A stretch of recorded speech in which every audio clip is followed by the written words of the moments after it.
কল্পতরু উৎসব বাংলার একটি বিশেষ ধর্মীয় ও সাংস্কৃতিক উৎসব, যা প্রতি বছর 1 জানুয়ারি পালন করা হয়। এই উৎসবটি রামকৃষ্ণ পরমহংসদেবের জীবনের একটি বিশেষ ঘটনার স্মরণে পালিত হয়। উৎসবের পটভূমি: 1886 সালের 1 জানুয়ারি রামকৃষ্ণ পরমহংসদেব কাশীপুর উদ্যানবাটিতে তার ভক্তদের আশীর্বাদ করেন। সেই দিন তিনি নিজেকে কল্পতরু বা ইচ্ছাপূরণের বৃক্ষ হিসেবে প্রকাশ করেন। তিনি ভক্তদের বলেন, তোমাদের চৈতন্য হোক।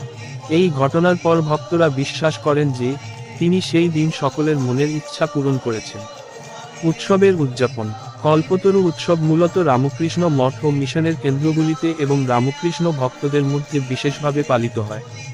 উদযাপনের প্রধান অংশ: 1. পূজা ও আরতি। ভোরবেলা রামকৃষ্ণের মূর্তি বা ছবিতে পূজা ও আরতি করা হয়। 2. ভক্তি সঙ্গীত। রামকৃষ্ণের জীবনের উপর ভিত্তি করে গান পরিবেশন করা হয়। 3.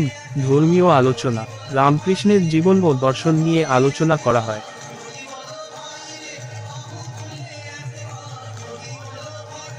ধ্যান ও প্রার্থনা।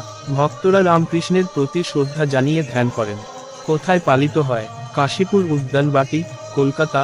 মূল কেন্দ্র: বেলুড় মঠ। ভারতের বিভিন্ন রামকৃষ্ণ মঠ ও মিশন। অন্যান্য দেশেও যেখানে রামকৃষ্ণ মঠ আছে। কল্পতরু উৎসবের তাৎপর্য: এটি আত্মস্মরণ ও আধ্যাত্মিক চেতনার দিন। ভক্তদের মধ্যে একতা ও ভ্রাতৃত্ববোধ জাগিয়ে তোলে। রামকৃষ্ণের শিক্ষা ও দর্শনকে মনে করিয়ে দেয়। এই দিনটি ভক্তদের জন্য বিশেষ, কারণ এটি তাদের আধ্যাত্মিক জীবনের নতুন দিশা ও শক্তি প্রদান করে।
প্রাণের নতুন